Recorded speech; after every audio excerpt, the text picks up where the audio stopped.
kembali lagi ke acara podcast kita ya. Kali ini kita kedatangan tamu salah satu pelaku usaha, pebisnis yang bergerak di bidang aksesoris nih. Mari kita langsung aja ke perkenalan dari narasumbernya, enggak Pak? Perkenalkan, nama saya Marwan. Saya punya bisnis di bidang aksesoris, khususnya sih kerajinan di handmade, pembuatan jam tangan dari bahan-bahan natural alami. Natural. Kalau nggak salah ada satu bisnis lagi ya, yang baru ya? Itu satu lagi sebetulnya bisnis hobi. Bisnis hobi. Jadi saya menjual lebih ke game-game retro seperti Nintendo, NES, sama juga membuat properti film replika. Kalau boleh tahu nih, yang kita bahas yang aksesoris dulu ya, yang kerajinan itu nama usahanya apa sih? Boleh diperkenalkan? Boleh. Gitu nama usaha dan mungkin sejarah singkat berdirinya lah. Ya. Jadi untuk yang aksesoris ini itu nama brandnya Groot. Jadi Groot itu singkatan dari global dan root yang memiliki arti cita-cita. Jadi ingin kita tuh produknya go internasional, global. Root itu akar, jadi tetap membawa konten-konten lokal yang ada di Indonesia. Nah, produknya sendiri yaitu jam tangan berbahan dasar limbah tulang sapi, tanduk kerbau, dan tanduk domba. Nah, berdirinya itu awal di 2015. Itu menarik sih. Jadi ini limbah tulangnya itu, sorry ya ini kan saya awam ya. Ini tulangnya itu dari limbah tukang bakso atau gimana gitu itu teh? Limbahnya gimana gitu dapatnya? Sebetulnya kalau limbahnya itu bermacam-macam, cuman yang biasa diambil itu kebanyakan dari, kalau ininya sih lebih banyak diambilnya dari mie kocok. Karena dia pakai yang kaki betis sapi. Nah, kita memang ambil dari bahan yang bagian tulang sapinya betis. Nah, sisanya sih dari tukang jagal di pasar. Gitu. Kebetulan kan kenapa ngambil limbah awalnya tulang sapi, karena memang bahan materialnya itu nggak dipakai sih, dibuang. Nggak ada daur ulang kayak, jadi bisa jadiin buat kerajinan itu.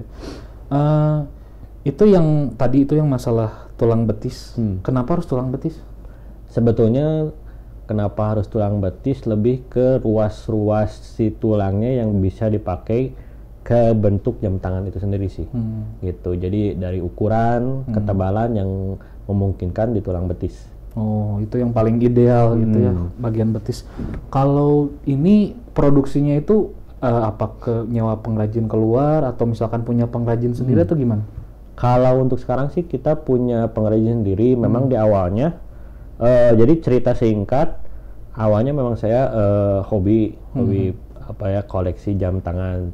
Cuman nggak jam tangannya yang berjenis kayak yang aneh-aneh lah, bentuk secara bentuk gitu, fungsi. Nah, kebetulan di tahun 2014 itu di Bandung memang lagi rame tuh produk-produk lokal yang yang lagi ramenya waktu itu, boomingnya itu yang produk kerajinan dari bahan kayu. Ya. Nah, dari situ saya kepikiran nih gimana caranya pengen buat produk yang punya keunikan terus bisa muncul di pasar. Gitu, punya diferensiasi lah. Gitu. Nah, dari situ kebetulan di tahun itu juga ada di salah satu kampus di Bandung juga ya, di ITB. Itu ada event bazar yang diadakan 4 tahun sekali kalau nggak salah. Itu pasar seni ITB. Nah, saya kebetulan datang ke sana, melihat ada booth, itu booth kerajinan yang pakai bahan-bahannya bahan tulang. Ini tulang, ada yang tulang sapi, ada yang taring babi, macam-macam lah. Cuman memang produknya lebih ke etnik lah. Gitu. Nah, dari situ saya kepikiran apa mungkin si material ini bisa dipakai ke produk lifestyle gitu. Jadi ada inspirasinya itu dari salah satunya waktu ke pasar seni itu gitu ya. Si Groot ini gitu, saya penasaran, ini kan kalau jam itu ada mekanismenya gitu ya, si entah gearnya atau gimana lah, itu produksi sendiri juga atau gimana itu? Nah, Untuk produksinya waktu itu saya kebetulan riset tuh selama 1 tahun, jadi adaptasi dari mekanisme pembuatan dari kerajinan kayu. Saya coba adaptasiin gimana caranya dipindahin ke pembuatan tulang. Nah, saya itu riset gimana cara pembuatannya, buat blueprintnya, baru mengajak kerjasama pengrajin untuk ikut saya, dan kita riset bareng-bareng gimana caranya si tulang sapi ini bisa dijadikan jam gitu. Jadi sebetulnya saya memang ada pengrajin khusus gitu. Oh, ada pengrajin khusus ya. Alat jamnya tuh itu bikin sendiri juga. Kalau mesinnya enggak. Mesinnya enggak. Kebetulan memang kalau mesin jam tangan saya pakainya umum sih ya. Udah ada supplier lah gitu ya. Dari buatan Jepang. Karena memang kalau di Indonesia sendiri sih belum ada yang buatan dalam negeri. Belum ada ya di Indonesia. Oh, jadi harus ngimpor gitu. Ya. Itu kalau ini kan kalau saya hitung-hitung gitu ya. Mulai dari ngimpor si mesin sampai harus ngumpulin limbah segala macem, itu kelihatannya cost-nya besar nggak sih kalau harus sampai ngimpor gitu? Sebetulnya kalau dibilang cost sih besar di R&D, besar di awal. Kalau misalkan di bagian produksi, ya lebih ke besar di bagian pengrajin mungkin. Pengrajin lah, ya. Kan karena perlu keterampilan ya? Ketelitian dan gitu-gitunya sih. Jadi kita memang menjual bukan sekedar fungsi jam, tapi menjual secara cerita sama lebih ke karya seni gitu. Karya dari si pengrajin itu gitu ya. Kalau si pengrajinnya itu tuh dia memang di bidangnya itu pengrajin yang berhubungan dengan tulang, atau memang dia pengrajin pada umumnya gitu? Kalau ini sih saya memang pengrajinnya memang pengrajin khusus di tulang. Namun karena tadi di awal saya udah singgung bahwa sebelumnya pun pengrajin tulang tuh belum bisa buat jam tangan. Nah, waktu itu saya memang ajari lagi dan tiru adaptasi dari kerajinan kayu. Gitu ya. Di sini juga kita ada salah satu contoh produk dari Groot-nya nih. Kita review sebentar ya gitu. Ini produknya ya? Iya. Kita buka dulu. Mantap ya. Nah, boleh dijelasin nggak ini produk yang sekarang di bawah ini dia pakai tulang apa? Kayak itu ya, sedikit spill aja gitu. Jadi kalau yang ini sih produk keluaran terakhir kita. Itu bermaterialkan dari tanduk domba. Jadi kita kebetulan waktu itu inspirasinya kalau di daerah Garut itu ada kesenian domba adu disebutnya. Jadi misalkan ketika kesenian itu tuh adu ketangkasan dombanya katakanlah sakit terus mati. Nah, limbah tanduknya kita pakai karena dari limbah tanduk domba adu itu sebetulnya lebih besar dari domba pada umumnya. Nah, kita pakai dari si patternnya, keunggulannya dari domba adu itu. Jadi setiap jam itu beda satu dengan yang lainnya dari segi pattern warnanya gitu. Ini warnanya berarti semua natural ya? Natural semua ya. Kalau namanya kan yang namanya misalkan namanya limbah tulang gitu ya, entah yang mungkin yang dari mie kocok kayak gitu-gitu, itu mungkin kan ada dalam tanda kutip ada berbau lah gitu ya. Itu dinetralisir dulunya gimana tuh? Sebenarnya simpel sih, jadi semua bahan yang kita pakai memang kita sebelumnya olah dulu supaya bisa layak pakai untuk pemakaian sehari-hari lah, jam tangan. Gitu. Jadi simpel, kalau untuk misalkan tulang itu kan berbau, kita rebus dulu supaya baunya hilang, terus lemak-lemaknya juga keangkat. Jadi kalau dari tanduk sebetulnya kita jemur, gitu, terus kita oles lagi. Sebenarnya perawatannya kalau tanduk kurang lebih sama seperti kulit sih, kayak gitu. Bahan kulit. Ini kalau bahan tanduk kayak gini, bahan tulang gitu, itu tahan banting nggak sih? Nah, kalau jadi ada dua karakter sih. Kalau misalkan bahan tulang itu karakternya lebih seperti jam tangan yang berbahan dari keramik. Dia keras, cuman kalau misalkan kena banting dia pecah. Gitu. Kalau tanduk itu lebih ringan, cuman dari ketahanannya lebih kuat karena memang kebetulan tanduk didesain secara alaminya untuk untuk tahan diadu-adu benturan. kasar gitu ya. Oke. Ini menarik sih. Kita bahas tentang bisnisnya gitu ya, tentang idenya nih. Kadang kan kalau orang ya namanya pengen bisnis gitu, aduh pengen bisnis apa gitu ya, kayaknya mentok gitu kalau soal ide. Ini memang kalau growth ini memang passionnya di kerajinan seperti ini nih buat Marwan gitu ya. Ini memang passion bisnis di bidang kerajinan atau gimana sih? Bisa sampai gitu. Sebetulnya sih kalau dibilang fashion enggak juga sih. Cuman saya memang seneng membuat sesuatu yang gimana caranya yang saya buat itu bisa berbeda dari yang lain gitu. Punya keunikan. Walaupun sedikit gitu. Karena saya berpikir kalau misalkan saya membuat produk yang sama, walaupun secara kualitas lebih baik, itu nggak akan muncul gitu. Karena memang sulit juga. Apalagi kalau misalkan dari pesaingnya pun lebih besar dan udah lebih banyak dikenal gitu. Jadi daripada kasarnya mah adu banteng sama brand yang udah kuat gitu ya, lebih baik kita beda dikit tapi tetap unik gitu ya. Gitu. Oh, ini buat saran kita kalau boleh nih minta saran-saran gitu ya buat teman-teman nih kira-kira yang mau mulai bisnis, yang ya sekarang masih riset gitu. Ini Growth sudah lama kan dari tahun 2015 ya, tadi 2015. ya? Nah, ini kan berarti udah ada pengalaman nih soal bisnis. Boleh di-share nggak gitu? Kira-kira tips-tipsnya gitu buat para pemula nih? Sebetulnya tipsnya sih simpel. Ketika kita ingin membuat bisnis, kalau misalkan tadi di awal membuat, ya kita tinggal gimana cari cara bisnis kita punya pembeda dari yang lain. Gitu. Yang kedua mungkin standarnya saat bisnis berjalan kita juga harus bisa memaintenance. Itu maintenance itu gimana maksudnya?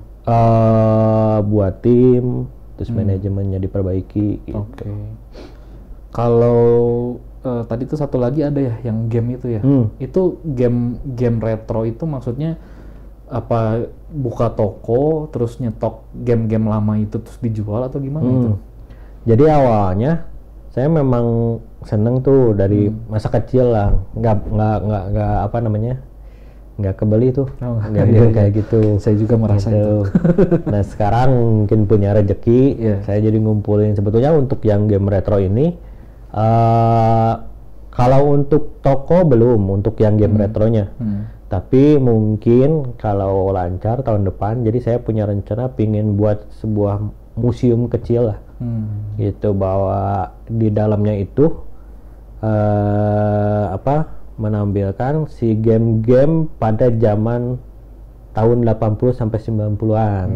Dimana kalau misalkan kita mungkin ngerasain, Mas Oki juga kalau misalkan kita ingin main game nih, kita kebetulan waktu itu nggak punya gitu. Iya. Kita ke rumah temen tuh, nyobain berdua mainnya langsung gitu kan, interaksinya langsung. Kalau sekarang kan beda kan online ya. Iya, serba online. Gitu. Nah itu kita pengen ngenalin lagi ke anak-anak generasi sekarang lah ya gitu, bahwa dulu tuh kayak gini loh gamenya, gitu, dengan grafik yang seadanya dan lain-lain lah. Nah kalau itu, kalau yang kedua mungkin yang ada toko itu saya kebetulan buat produk properti film, seperti contohnya misalkan film Jumanji yang zaman dulu tuh ada dia board gamenya kayak Monopoly. Nah saya buat itunya replikanya kayak gitu. Nah itu ada tokonya. Itu nama brandnya apa itu? Goods Retro, jadi GODS Retro. Gitu. Jadi berhubungan dengan barang-barang nostalgia zaman dulu lah gitu ya. Berarti nanti kalau yang kalau yang nanti museum itu udah ada nih, berarti kasarnya itu ingin mungkin selain buat memperkenalkan sama generasi baru, mungkin ngehadirin nostalgia lagi mungkin buat gitu anak 90-an gitu. Alat-alat konsol zaman dulu, terus ngingetin juga dulu tuh kalau kita ngegame tuh datang dulu ke rumah temen kalau kita nggak punya kan, kalau nggak kita ngajak temen kalau kita punya gitu, jadi main bareng gitu kan. Soalnya kan kalau zaman sekarang ya tinggal buka Steam, ya udah di rumah sendiri-sendiri, nggak ada ngobrol gitu ya, nggak ada interaksi langsung. Nggak ada interaksi langsung lah gitu ya. Iya sih, itu menarik. Yang ini yang brand kedua ini udah lama juga? Kalau ini sih belum lama sih, kira-kira mungkin di 2019-an lah. 2019. Cuman kalau misalkan waktu saya mengkoleksinya sih udah lama, di 2016-17-an. Untuk yang si brand baru ini, apa itu yang tadi replika tuh kayak Jumanji itu bikin sendiri atau gimana? Saya kebanyakan sih bikin sendiri. Kan kebetulan dari board game itu ada 2 material, yang satu untuk box kayunya, yang satu lagi untuk ukiran detailingnya. Nah kebetulan kalau untuk box kayunya saya kerjasama lagi sama pengrajin. Nah untuk detailingnya saya buat sendiri gitu. Ada tim juga berarti ya? Selain sama pengrajin atau nggak ada sih, timnya sendiri. Berdua aja gitu ya? Gitu. Ini menarik sih, jadi kalau bisnisnya itu selain untuk apa ya namanya, selain untuk ya bisnis gitu ya, tapi dia mungkin kayak ingin mengangkat ini ya pengrajin-pengrajin lokal ya gitu. Jadi memperkenalkan pengrajin lokal ke pasar lebih luas lah gitu. Kalau Indonesia tuh punya gitu pengrajin-pengrajin atau orang-orang yang punya keterampilan yang sebenarnya itu nggak kalah sebenarnya sama brand luar gitu ya. Iya. Terus saya dengar juga katanya Groot sempat tembus pasar luar nih. Nah, gimana itu? Jadi kebetulan memang misi utamanya tadi kan go internasional ya, itu go ya. internasional. Jadi emang di awal gini, kita tuh mungkin kalah secara teknologi dibandingkan produk luar. Tapi kalau dari kerajinan kita berani diadu lah. Nah itu selagi kita sekarang kebetulan zamannya dipermudah dengan teknologi informasi gitu. Alhamdulillahnya ada orang luar, waktu itu saya kirim ke Amerika sama Swiss yang menghargai lah produk saya gitu. Memang nggak terlalu banyak belinya, dia pembeliannya personal gitu. Dia awal tahu kebetulan waktu saya ikut event di Jakarta itu Trade Expo Internasional lah kalau nggak salah, saya lupa di 2019. Dari situ Lia tertarik bawa ke sana gitu ya. Jualan di eBay atau gitu juga buat pasar luar gitu? Kalau pasar luar saya jualan di e-commerce sih. Jadi ada kalau mungkin kalau e-commerce-nya di lokal tuh kayak Tokopedia, kalau di sana tuh namanya Etsy. Jadi itu khusus barang-barang kerajinan. Oh, ada khusus marketplace-nya. Oh. Marketplace. Bagi ini teman-teman yang tertarik nih sama produknya, buat Groot sama yang tadi apa Good Retro ya? Good Retro. Untuk sama 2 brand itu kira-kira kemana nih nyarinya gitu? Nah kalau produk Groot bisa dilihat di Instagramnya, itu GROT WAETCH Groot Watch. Kalau yang satu lagi itu di Instagramnya juga GOODS Retro, Good Retro. Itu yang jam itu berarti bisa custom made untuk personal gitu, bisa nggak sih? Kalau custom design sih sebetulnya nggak bisa, karena memang kita apa ya, membuat produk yang desainnya umum lah. Gitu. Sebetulnya bisa, cuman memang risetnya akan lebih lama lagi. Lebih lama ya. Karena nanti beda bentuk, beda juga sistem untuk penyimpanan mesinnya. Gitu. Oke. Jadi barangkali nanti ada yang tertarik nih sama produknya Marwan ini, Groot sama Good Retro gitu ya, bisa langsung dicari aja ke Instagramnya. Barangkali mungkin pengen konsultasi dulu soal produknya, pengen tanya-tanya dulu, langsung kontak aja ya. Ya, boleh. Untuk episode ini menarik sih ya, jadi kita banyak belajar gitu, mulai dari memanfaatkan keterampilan kerajinan lokal gitu, terus masalah kekuatan negara kita gitu ya, mulai dari keterampilan sampai bahan baku juga, kita sebenarnya sumber daya itu kita sebenarnya punya gitu. Memang kita kalah teknologi, tapi dari sumber daya dan kreativitas manusianya sebenarnya bagus-bagus sebenarnya. Menarik banget gitu. Jadi kita nggak harus merasa aduh takut nih gitu kalau bersaing sama orang luar gitu, sama brand luar segala macam.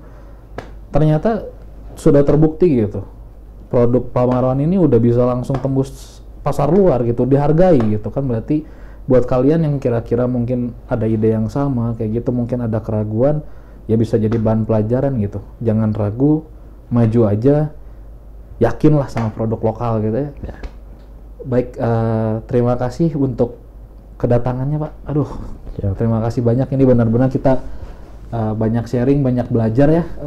Terima kasih atas kesempatannya juga.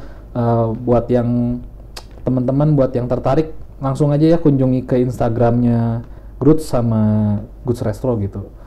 Terima kasih untuk sudah menyimak. Wassalamualaikum warahmatullahi wabarakatuh.